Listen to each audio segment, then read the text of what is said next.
Olá, meus irmãos e irmãs de Ideal Espírita, vocês amigos e amigas que nos acompanham aqui na página Estação da Luz Espírita, muitíssimo obrigado mesmo pela sua companhia. A nossa página Estação da Luz Espírita não tem fins lucrativos, o objetivo é a divulgação da doutrina espírita. E é por isso que nós reunimos aqui esta sede de matérias espíritas para que possa atender às suas necessidades, estudo, lazer, pesquisa. Você encontra aqui na nossa página Estação da Luz Espírita os livros da codificação, obras suplementares, entrevistas, palestras e os programas da Web Rádio Estação da Luz de Natal e Web Rádio Cristo Consolador de São Paulo. Ou seja, um acervo que atenda às suas necessidades, sem fins lucrativos. O objetivo é a divulgação da doutrina espírita. E agora eu convido você para nos acompanhar na reprodução de mais esse trabalho imperdível. Muito obrigado mesmo pela sua companhia e vamos juntos!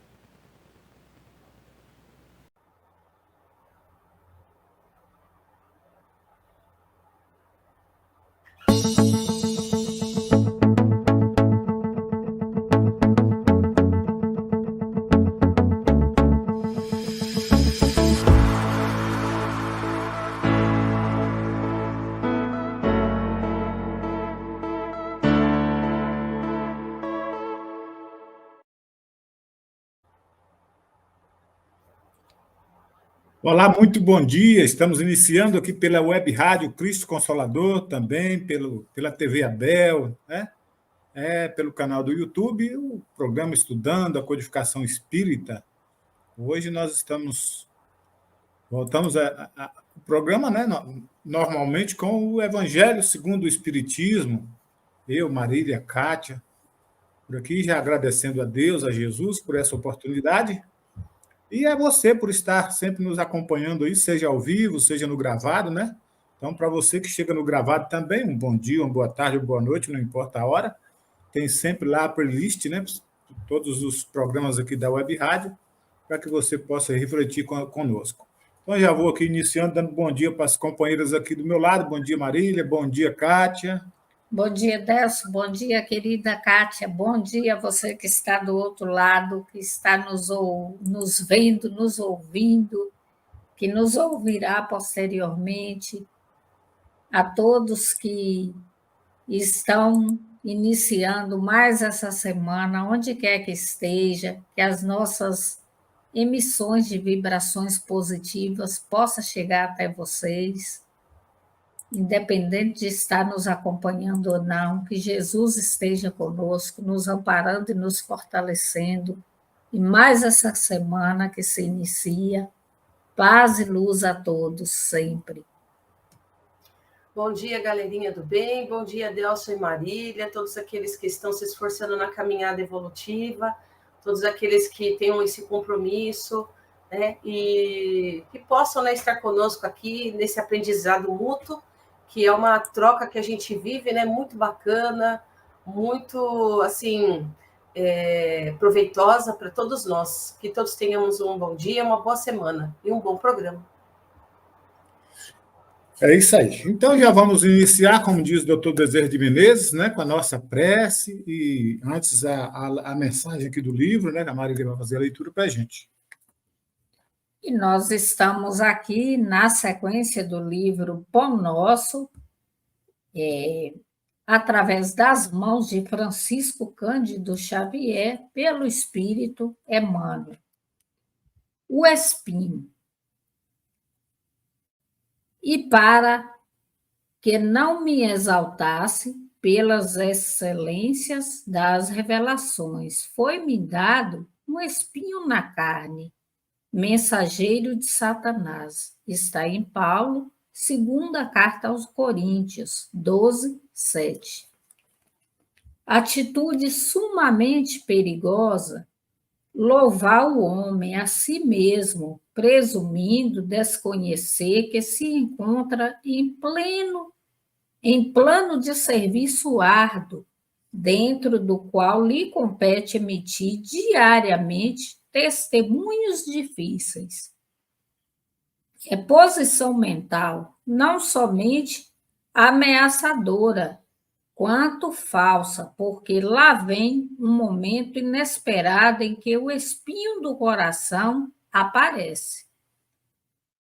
O discípulo prudente alimentará a confiança sem basófia ou ostentação, revelando-se corajoso sem ser metédico.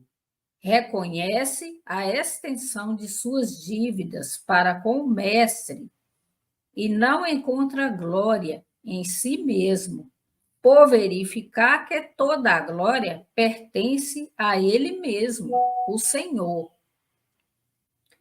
Não são poucos os homens do mundo, invigilantes e inquietos, que, após receberem o incenso da multidão, passa a curtir as amarguras da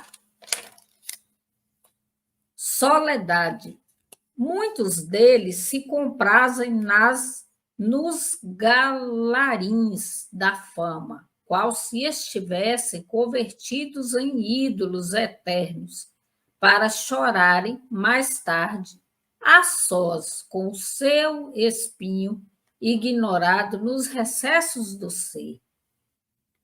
Por que assumir posição de mestre infalível quando não passamos de simples aprendizes? Não será mais justo servir ao Senhor na mocidade ou na velhice, na abundância ou na escassez, na administração ou na subalternidade, com o espírito de ponderação, observando os nossos pontos vulneráveis, na insuficiência e imperfeição do que temos sido até agora? Lembremos-nos de que Paulo de Tarso esteve com Jesus pessoalmente. Foi indicado para o serviço divino em Antioquia pelas próprias vozes do céu. Lutou, trabalhou e sofreu pelo evangelho do reino, e escrevendo aos coríntios, já envelhecido e cansado, ainda se referiu ao espinho que lhe foi dado para que, se não exaltasse no sublime trabalho das revelações.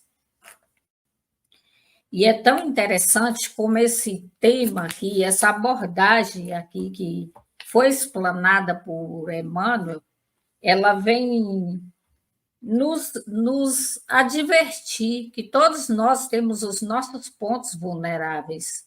E ele vem também casando com o tema do evangelho de hoje, que é essa fé inabalável. Porque a gente falar que tem fé, que somos fortes, que cremos, é muito fácil quando tudo está muito bem. Mas aqui,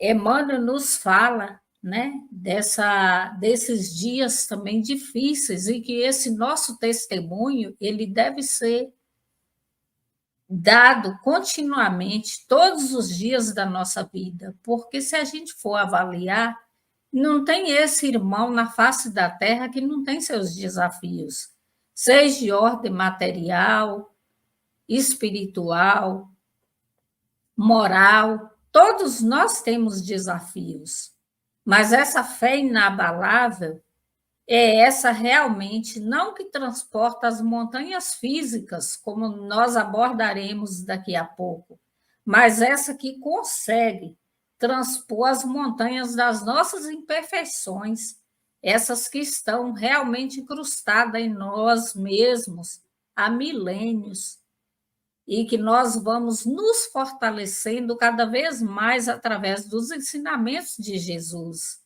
sabendo que somos fracos e que sem Ele nada somos, mas que se a gente for se fortalecendo nessa fé, nessa confiança, nós vamos vencendo a nós mesmos, as nossas próprias mazelas, para nos tornarmos pessoas melhores.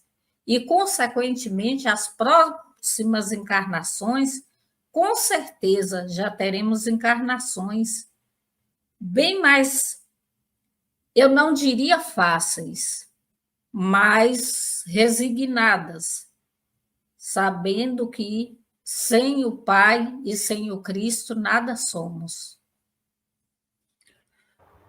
Assim, vamos já agradecendo a Deus, a Jesus, né?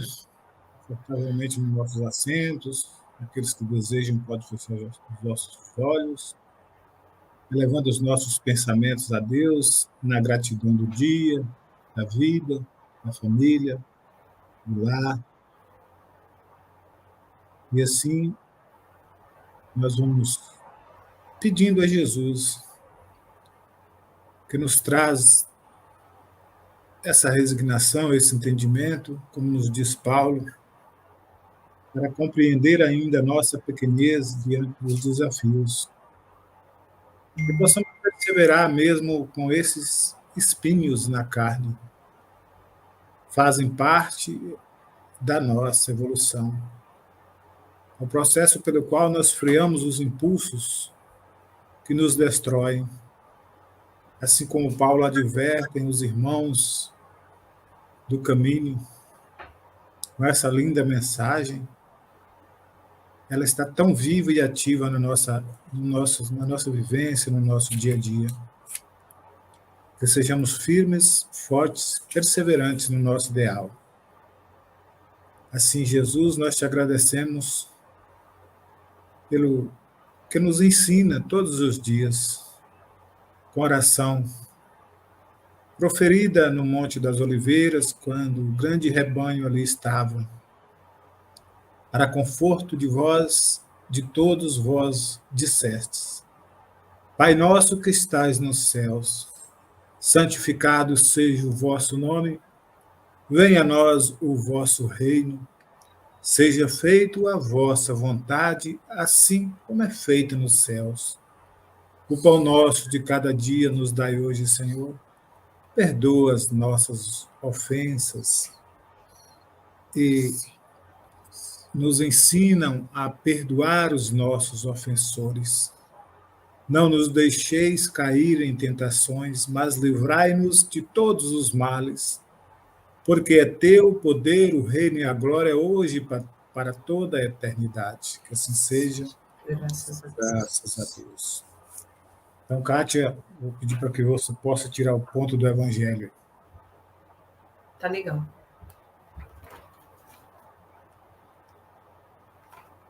Enquanto você encontra, já temos nossa querida amiga Vera, que nos dando um bom dia. Bom dia, Verinha. Seja sempre bem-vinda. Bom dia, Verinha, nossa querida companheira.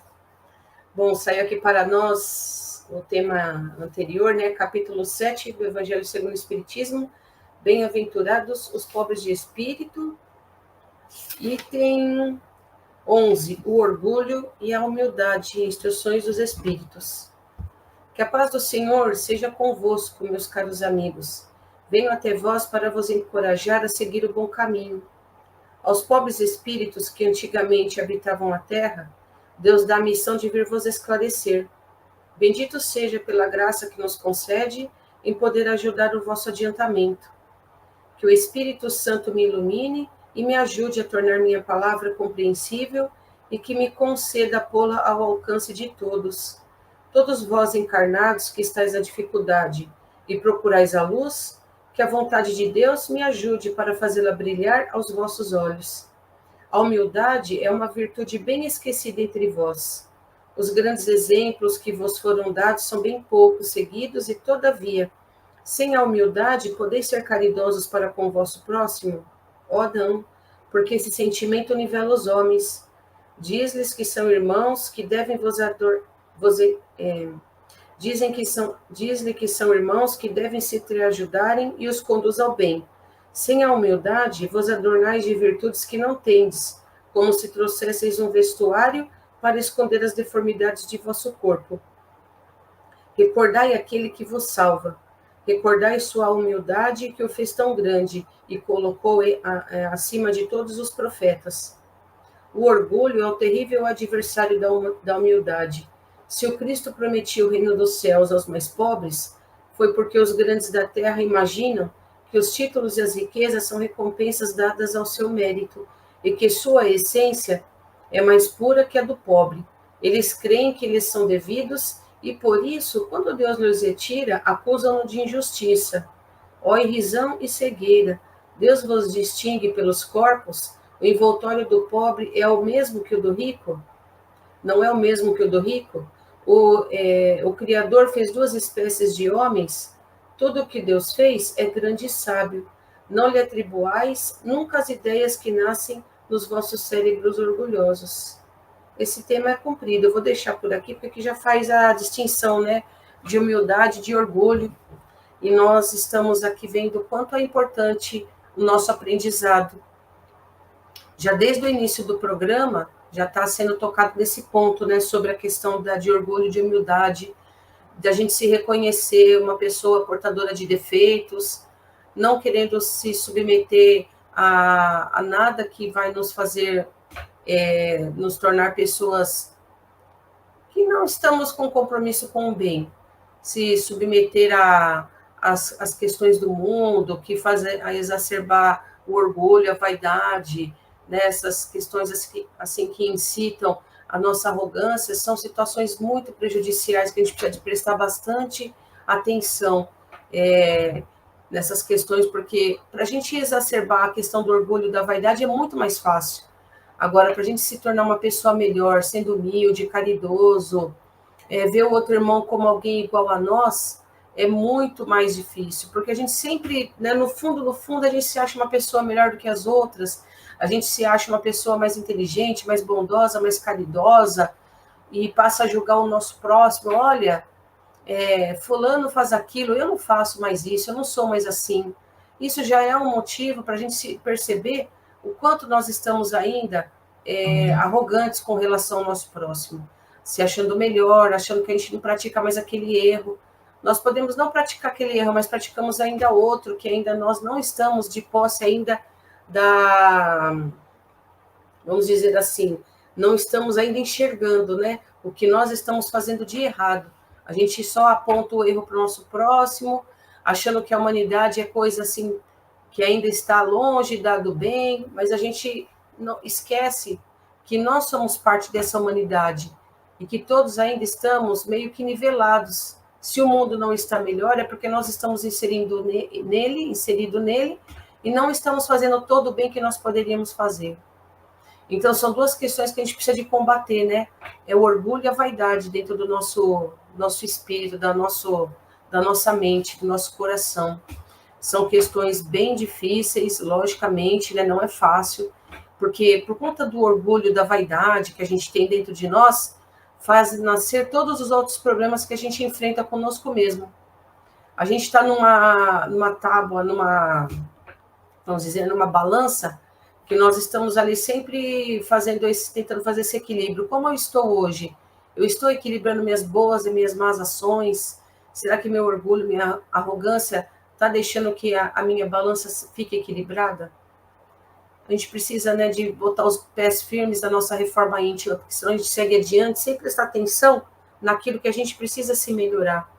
Quantas vezes a gente aponta o dedo para os nossos irmãos e a gente esquece que quando a gente passa a perceber isso no nosso irmão, é porque o nosso coração ainda está muito cheio, né? Está muito cheio daquilo que a gente aponta como um defeito do nosso próximo.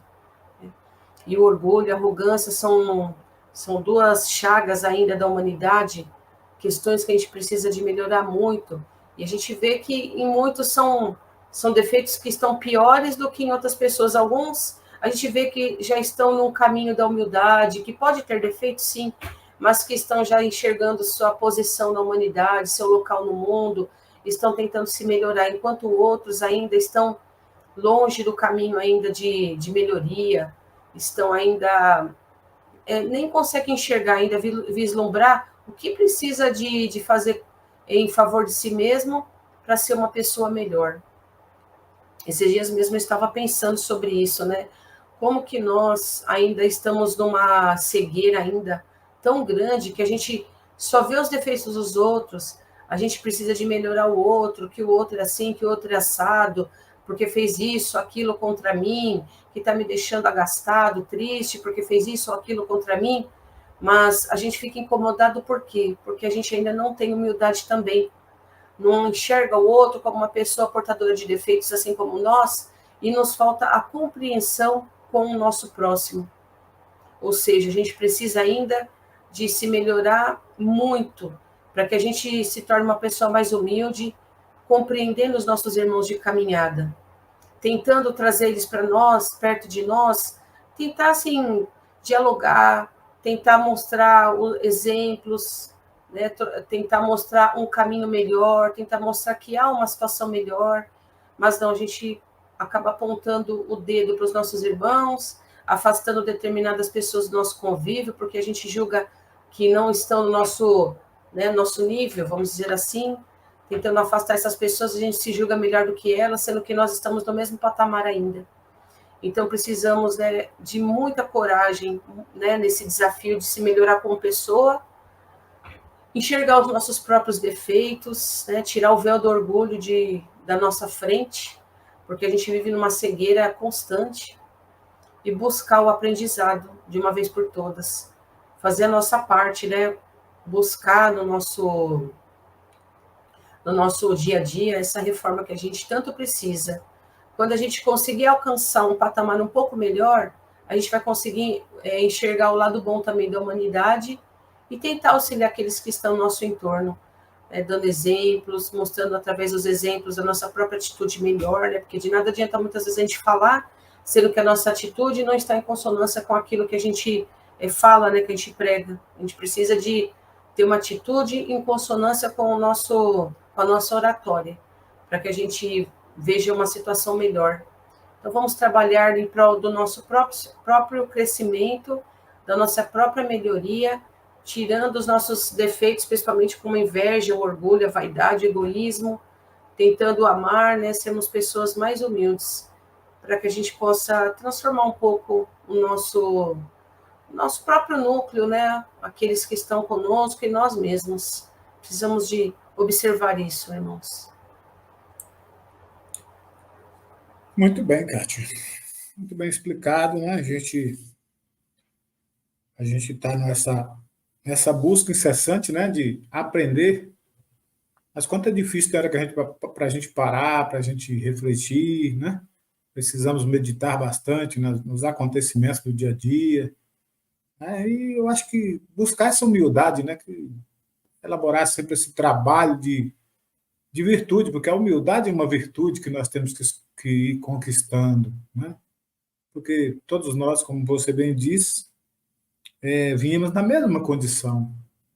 Agora, cada um vai avançando, né, nas suas possibilidades, né, uns mais rápido, outros mais devagar, né, tem aqueles mais lentos, vamos dizer assim, né, mas que todos nós chegaremos. O objetivo da nossa reencarnação, o objetivo da nossa vida é exatamente esse, é alcançar essas virtudes, essa perfeição. Mas não é um artigo tão simples, tão fácil. Na lide do dia a dia, nesse grande laboratório da vida, nós vamos aí nos aperfeiçoando aos poucos. Bom, o tema de hoje vem do capítulo, continuidade do capítulo 19, né, que é o item 6. Vai falar da fé religiosa e também da condição da fé inabalável. Né? Então, vou estar lendo só o primeiro ponto aqui, que é temos o item 6 e 7 do Evangelho. Vou estar lendo o 6 aqui para que a gente possa iniciar as nossas reflexões aí.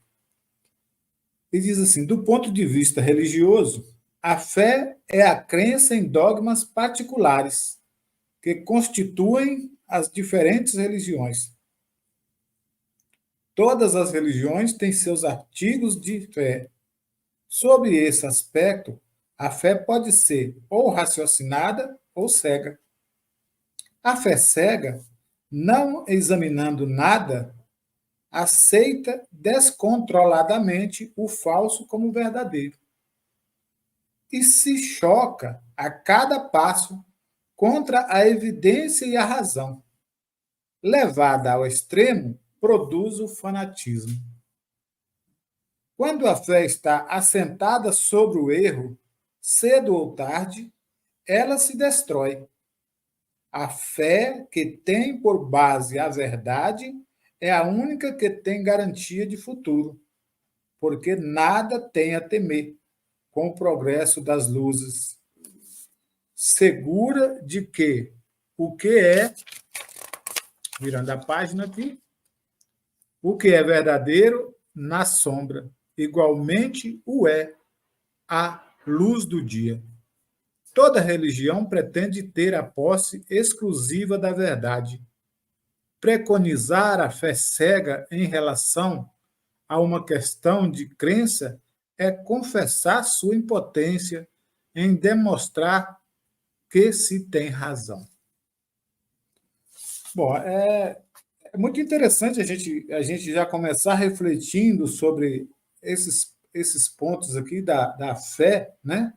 Dessa fé religiosa, que muitas das vezes nós nos firmamos dentro dessa religiosidade exacerbada e esquecemos de avançar na questão também da ciência que comprova, da ciência que auxilia, né? Da ciência que nos mostra, através da razão, os acontecimentos até mesmo do nosso dia a dia. Então, o Espiritismo ele vem nos alertando, nos esclarecendo sobre essa questão de fé inabalável. Quando Kardec fala de fé raciocinada, que é aquela que nós temos que levar ao crivo da razão. Né? É isso que nós estamos estudando dentro da doutrina, a questão de trazer também para o campo racional, para dentro da razão, essas questões das próprias matérias, né? Tirando do misticismo, tirando da questão da simbologia, né? Acho que é mais importante a gente analisar essa fé simbólica que a religião traz e vincular essa fé verdadeira agregada à ciência, né? Sem desprezar os dogmas de religião alguma, mas trazendo a luz da ciência para o esclarecimento também. Por isso, tudo que Jesus disse naquela época está tão presente na nossa vida, principalmente quando a gente tira da letra e vivifica na nossa vida, não no espírito, no dia de hoje. O Evangelho tem o Evangelho, a Bíblia, tem essa capacidade de trazer esse entendimento para a gente. Mas é preciso a gente abrir a nossa mente também para buscar fortalecer essa nossa fé. Para não mais falar eu creio, mas eu sei, né? Eu sei. Então, é interessante a gente refletir, e eu estava vendo aqui no livro Consolador, né, do próprio Emmanuel, que é um livro psicografado por Chico também, é um livro de perguntas e respostas, e a pergunta 354, ela diz assim: pode-se definir a fé? Pode-se definir o que é ter fé? E Emmanuel também vai nos responder nessa questão. Ter fé é guardar no coração a luminosa certeza em Deus. Certeza que ultrapassou o âmbito da crença religiosa. Ou seja, eu creio em Deus, mas não porque eu estou no Espiritismo ou estou numa religião. Eu creio em Deus porque Deus existe. Eu creio em Deus porque nada que meus olhos vejam tudo que meus olhos veem, tudo que meus olhos que não tem a mão do homem, é Deus, né? Então, é nessa questão que Emmanuel vem nos dizer assim, dessa crença, fazendo o coração repousar numa energia constante de realização divina da personalidade. Conseguir a fé é alcançar a possibilidade de não mais dizer eu creio, mas afirmar eu sei, com todos os valores da razão tocados pela luz do sentimento. Essa fé não pode estagnar em nenhuma circunstância da vida e sabe trabalhar sempre, intensificando a amplitude de sua iluminação pela dor ou pela responsabilidade, pelo esforço ou pelo dever cumprido. a pergunta tem mais itens, texto pela frente, mas nós vamos refletindo sobre isso, né? Como que eu estou agindo com essa questão de fé, esse encontro, né, com os ensinamentos do Evangelho. Eu estou querendo a todo custo levar isso ao meu jeito a todas as pessoas, ou eu estou buscando compreender também o grau de entendimento de cada um? E é interessante que ontem nós fizemos o Evangelho com esse tema da fé, e a nossa reflexão também vem na questão dos transportes das montanhas. O Evangelho nos diz: se tiveres fé do tamanho de um grão de mostarda, direis para aquela montanha: transporte de daqui para lá ou de lá para cá, e ela transportará. É nesse sentido que eu digo que é preciso tirar da letra, preciso tirar do Evangelho essa simbologia dessas montanhas. Porque essas montanhas não são físicas, né, da natureza. Elas trazem um entendimento de que são montanhas de dificuldades que ainda estão latentes dentro de nós e que, através do conhecimento, através do esclarecimento, nós vamos fazendo com que elas sejam tiradas, sejam trabalhadas no nosso dia a dia. Então, cabe o esforço da nossa fé, do nosso querer, da nossa perseverança, em fazer essas mudanças que nós temos que fazer. Não no outro, mas essas montanhas que ainda existem dentro de mim, dentro de nós, de cada um de nós. É nesse sentido que Jesus abre esse ensinamento, para fortalecer a nossa fé. A doutrina dos Espíritos, ela vem com essa maneira de fazer, com essa forma de fazer com que nós entendamos o Evangelho, tão ativo nos nossos dias. Então, que possamos pensar, refletir sobre essas mudanças. Eu vou passar agora para a Kátia, para a Marília, para vocês também dar continuidade, que o tempo passa muito rápido aqui, né? Só rapidinho, eu fiquei avaliando aqui, pensando, porque eu já vi um caso, isso é verídico, né, de uma pessoa que estava doente, por sinal com câncer, e o religioso lá, o irmão lá da igreja, falou que não precisava de medicamento, porque ela ia se curar e tal, e a pessoa parou o tratamento, não tomou a medicação, não foi fazer a quimioterapia. Conclusão, a senhora desencarnou. Então, isso aí, ela é uma fé cega, né? Porque essa nossa fé, ela tem que estar, essa fé raciocinada, ela tem que estar aliada à ciência.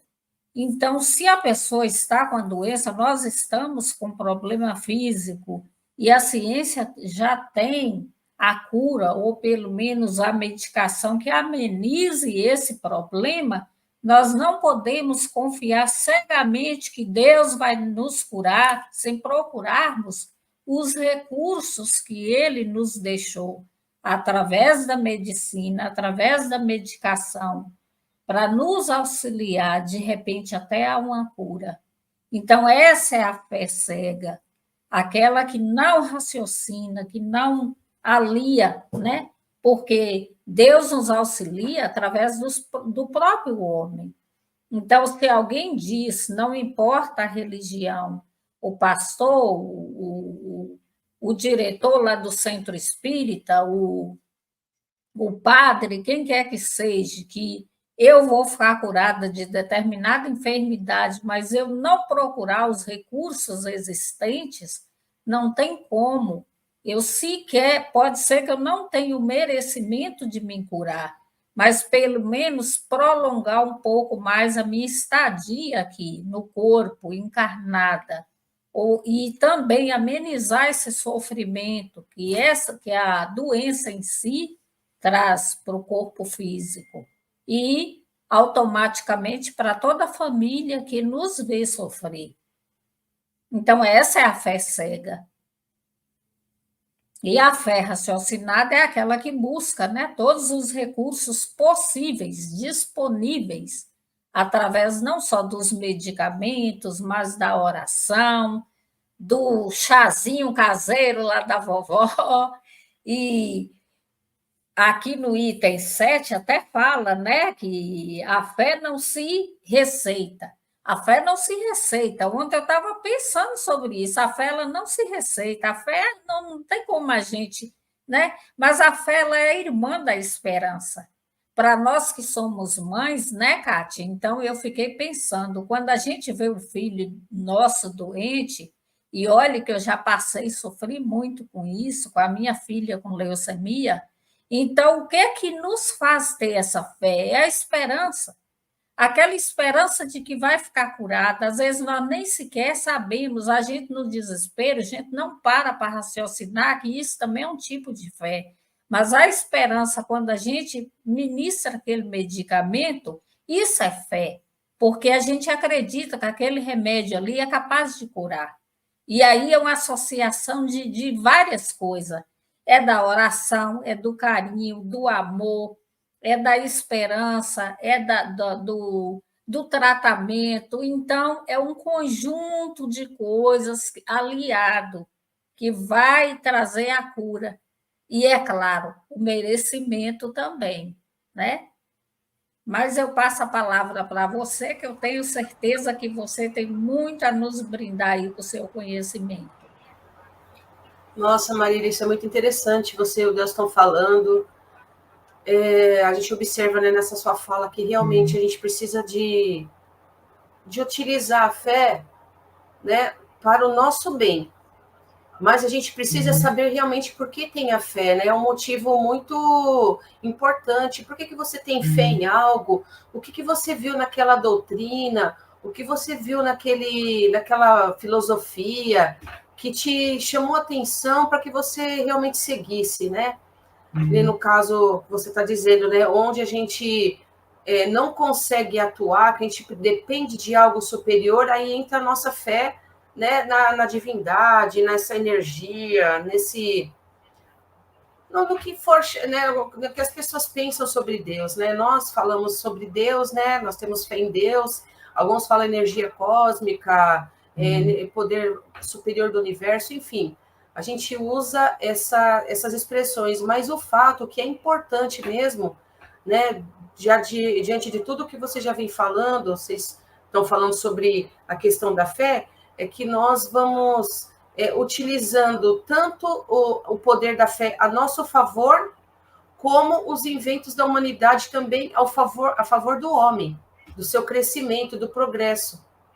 Porque eu estava ouvindo esses dias uma inteligência, uma sumidade falando sobre geofísica, e explicando, né, nos seus esclarecimentos sobre essa questão do universo, do que os cientistas falam sobre a criação do universo, a teoria do Big Bang, sobre os buracos negros, explicam sobre essas coisas, né, sobre as galáxias, sobre a atmosfera, mas eles chegam também em determinado ponto que eles não conseguem mais explicação e teorias para o que faz nascer, qual que é a energia que move tudo isso. E é aí onde os cientistas não conseguem também comprovar, mas não conseguem também refutar a existência de Deus. Então, é aí onde entra o mistério. E é aí que mora a nossa fé. É aí que mora o que a gente acredita que existe algo superior sobre nós que criou tudo isso.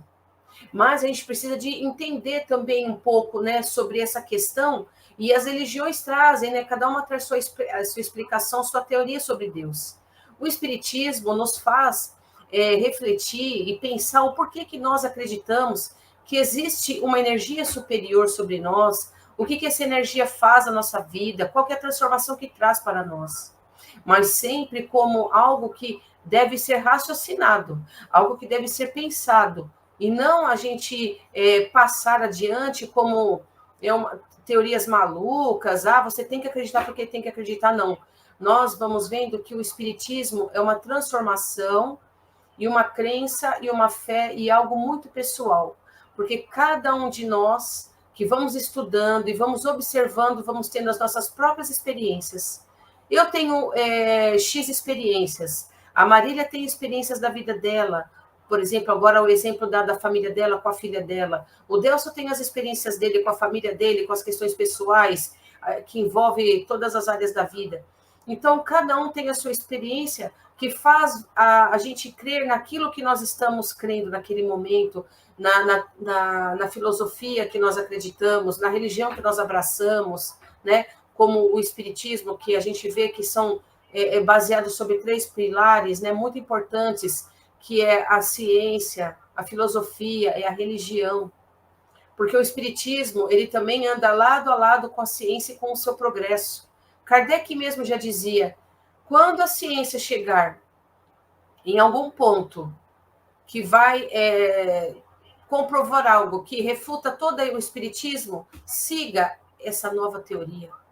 Né? Porque a gente precisa de estar, como homem, sempre observando, e a gente vê que as coisas vão sempre se transformando, e para a gente ficar com aquilo que é mais provável naquele momento. Se houver algo, alguma teoria, alguma ciência que refuta completamente o espiritismo e vem comprovar algo muito maior, que faz cair por terra todas essas teorias, tudo isso que a gente vem aqui estudando, então vamos seguir aquilo que nos aproxima mais de algo muito maior. Então, a gente precisa de estar analisando todos os aspectos, né, das nossas crenças. O dogma, né, como a gente sempre cansa de dizer, o espiritismo não tem dogma. Por quê? O dogma é aquilo que não se pode refutar. É tido como uma obra da divindade e que a gente não pode assim, ir contra. Mas o espiritismo não nos ensina isso. O espiritismo nos ensina que nós precisamos raciocinar até sobre o próprio espiritismo. Então, dentro do próprio espiritismo, nós vemos diversas literaturas, nós vemos diversos fenômenos, mas nem por isso a gente tem que abraçar tudo como a verdade absoluta, porque não existe a verdade absoluta ainda. Não existe. Nós estamos do lado daquilo que nos aprove melhor, que é melhor para nós naquele momento. Eu mesmo passei por experiências de cura dentro do espiritismo, por questões assim espirituais, dentro mesmo da área do espiritismo sobre mediunidade, cartas que eu recebi, né, que eu vi que realmente para mim foram comprovadas que são entes da minha família que enviaram as cartas, porque tem toda aquela escrita que você lê e parece que a pessoa falando ali do seu lado, poxa vida, esse meu ente querido falava dessa forma realmente aconteceu isso entre nós no passado, quando estava encarnado. Então, para mim, aquilo é tido como verdade, porque eu comprovei que aquilo, para mim, é uma carta psicografada do meu antepassado, que partiu para o plano espiritual. Outras questões na área da saúde, curas que eu vi na minha própria família, comigo mesmo, que são energias que foram transmitidas através de trabalhos de imposição de mãos, né, através de passe que me curou pessoa da minha família. Então, aconteceu comigo. Então, eu falo, existe isso realmente. Não são frutos da minha imaginação, não são histórias da carochinha, não. Eu acredito porque existe algo muito maior do que nós. Se um ente querido me trouxe uma carta psicografada, é porque realmente existe o plano espiritual e que a alma, ela está sobrevivendo além do corpo. Ela se despediu do corpo físico aqui, entregou para a Mãe Terra, deixou aqui, entregou o corpo para se desfazer na Terra, mas o espírito sobrevive em algum lugar. Então, eu fico pensando, poxa, então realmente existe o plano espiritual. Não é porque eu estou no espiritismo que eu abraço tudo cegamente. Eu estou em constante observação. A Marília e o Delson também. Todos que estão, nossos companheiros, estão lá em constante observação. E a gente nunca incentiva uma pessoa a acreditar simplesmente porque tem que acreditar. Não, estude. O espiritismo manda a gente estudar, observar, analisar. Isso cabe dentro da sua vida. Encontra ressonância dentro da sua alma, encontra eco na sua consciência. Então, aí você vê que realmente tem algo ali que traz uma comprovação para você. Né? A ciência não conseguiu ainda abraçar tudo quanto às questões da espiritualidade, mas eles tem grupos tentando comprovar, tem grupos dentro de grandes universidades tentando comprovar a parte espiritual. Um dia nós podemos chegar na conclusão de que realmente não, isso é um fato comprovado, né, dentro da ciência atual. Kardec trouxe provas naquela época dele, né, onde não se tinham recursos, eles faziam com questões observatórias, né? Ele fez a comprovação do espiritismo dentro dos recursos que ele tinha há 2 séculos atrás. E, atualmente, como a ciência vai comprovar o espiritismo? Ainda não chegaram a essa conclusão, mas também não comprovam nem a existência de Deus, só que não significa que não tem estudos aí que estão até no silêncio sendo feitos. Lógico que tem, dentro das grandes universidades. Aqui no estado de São Paulo temos a USP, sabemos que tem grupos ali tentando fazer a comprovação dessas ciências. Então, a gente só aguarda que vai ter um momento que vai chegar à tona tudo isso. Mas nem por isso a gente vai refutar. Não, a gente está esperando a comprovação, mas nós temos as nossas experiências pessoais que nos trouxeram a comprovação para nós. Então, enquanto não tiver algo que refute tudo que a gente acredita, estamos seguindo esse caminho. Então, o Espiritismo nos ensina, a gente tem que ficar bem atento, não vamos acreditar simplesmente por acreditar. A ciência trouxe, o Espiritismo trouxe algo de significativo para nós, que é bom, que nos faz, que nos adverte que temos que ir por aquele caminho, então sigamos ele.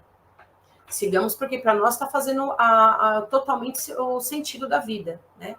Mas aqueles novos que estão adentrando o Espiritismo, estudem, meus amigos, observem, olhem a natureza, veja se realmente tem a ver para vocês, porque a gente não precisa de... O próprio Espiritismo ensina a gente não fazer proselitismo impertinente, ou seja, ficar convidando para o Espiritismo simplesmente por convidar, não. Se alguém chega até nós, tem algo de bom no Espiritismo? Vá lá observar, tome um passe, escute uma preleção, veja se você encontra algo de bom ali, se significa algo para você, e aí você vai vendo, tirando suas próprias conclusões. Se não for bom, continua a amizade, vai seguir o seu caminho, assim como nós seguimos o nosso, e não precisamos nos degladiar, por isso nos tornarmos inimigos, muito pelo contrário, é mais um amigo, mais uma mente que a gente vai trazer para ir para nosso convívio, para a gente, né, aprender a lidar com todos. É isso que o Espiritismo nos ensina. Acreditar sim, mas saber por que nós acreditamos. Não é não, meus amigos? Com certeza. É isso aí, Kátia. Então, e para finalizar, eu já vou fazer aqui uma mensagem que vai ser a prece final, tá? Essa mensagem está no livro O Espírito de Verdade, né? E a mensagem diz: se tens fé. Em doutrina espírita, fé representa dever de raciocinar com responsabilidade de viver. Desse modo, não te restringe a confiança inerte, porque a existência em toda parte nos honra, a cada um com a obrigação de servir. Se tens fé, não permitirás que os eventos humanos te desmantelem a fortaleza do coração. Transmitirás no mundo, sabendo que o divino equilíbrio permanece vigilante e, mesmo os homens transformem o lar terrestre em campo de lodo e sangue, não ignoras que a infinita bondade converterá um e outro em solo adubado para que a vida refloresça e prossiga em triunfo. Se tens fé, não restringirás os golpes da incompreensão alheia, porquanto identificarás a ignorância por miséria extrema do espírito e educarás generosamente a boca que injuria e a mão que apedreja. Ainda que os mais amados te releguem à solidão, avançarás para a frente, entendendo e ajudando, na certeza de que o trabalho te envolverá o sentimento em nova luz de esperança e consolação. Se tens fé, não te limitarás a dizê-la simplesmente, qual se a oração sem as boas obras te outorgasse direitos e privilégios inadmissíveis na justiça de Deus, mas sim caminharás realizando a vontade do Criador, que é sempre o bem para todas as criaturas. Se tens fé, sustentarás, sobretudo, o esforço diário do próprio burilamento, por meio das pequeninas e difíceis vitórias sobre a natureza inferior, como sendo o mais alto serviço que podes prestar aos outros, de vez que, aperfeiçoando a nós mesmos, estaremos habilitando a consciência para refletir com a segurança, o amor e a sabedoria da lei. Emmanuel. Então, com essa mensagem, nós já vamos agradecendo a todos, né? Encerrando aqui o programa dessa manhã, já agradecendo a nossa companheira Kátia, né? Deixando o espaço para que ela também possa dar o seu bom dia. Uma ótima semana produtiva a todos, a Marília, a Kátia, a todos os nossos ouvintes, e agradecendo a Deus sempre pela nossa existência. Bom dia, Kátia. Bom dia, Marília. Bom dia a todos. Bom dia. Bom dia, Delcio. Bom dia, Kátia.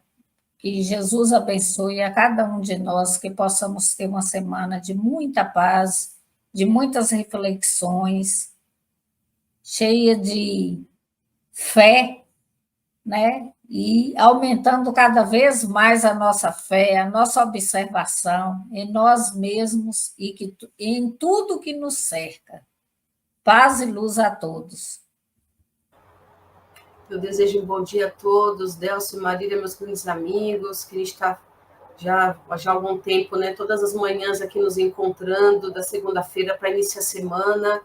Saiba que é muito proveitoso para mim, espero que, da mesma forma que reflete na minha vida e no meu coração, reflita também os nossos ouvintes, para que todos possam encontrar os seus caminhos na vida, possam buscar, né, quando não há mais respostas para os seus problemas, para as suas dúvidas, que encontrem na fé a coragem de seguir em frente, de depositar nessa energia superior que é Deus, essa energia cósmica universal, todas as respostas que vocês buscam, o sentido da vida, né? Como a gente sempre, às vezes, comenta, né? Às vezes aqui em família, que a nossa vida não é só trabalhar e pagar boletos, é muito mais do que isso. Mas cada um, né, precisa encontrar individualmente esse caminho. E aí eu convido a todos nesse momento a fechar um pouquinho os olhos, para a gente agradecer mais esse dia, essa semana, que esse dia, né, especial que foi criado, o feriado dia 20 de novembro, dia da consciência negra, que seja um dia de consciência universal, para que todos se acolham como irmãos que somos, todos somos uns queridos dos outros no nosso coração. Vamos agradecendo a todas as pessoas que vêm buscando nesses caminhos a melhoria e a qualidade das relações familiares, de fraternidade, relações sociais, onde quer que esteja, que torne tudo muito melhor, para que a vida seja um mar de rosas de verdade. Nós podemos fazer isso. Se nós quisermos, colocarmos nossa fé, depositarmos aliado às nossas atitudes, vamos conseguir chegar no ponto onde queremos, que é a paz, o amor, a fraternidade e a união. Vamos agradecendo por tudo com a prece que o nosso querido amado Mestre Jesus nos ensinou quando esteve entre nós. Pai nosso que estais nos céus, santificado seja o teu nome. Venha a nós o vosso reino, seja feita a tua vontade, assim na terra como no céu. O pão nosso de cada dia nos dai hoje. Perdoai as nossas ofensas, assim como nós perdoamos aqueles que nos têm ofendido. Não nos deixeis cairmos em tentações, mas livrai-nos, Senhor, de todo mal, porque teu é o reino, todo o poder, a honra e a glória para todos sempre. Que assim seja, graças a Deus. Um beijão no coração de todos. Até mais.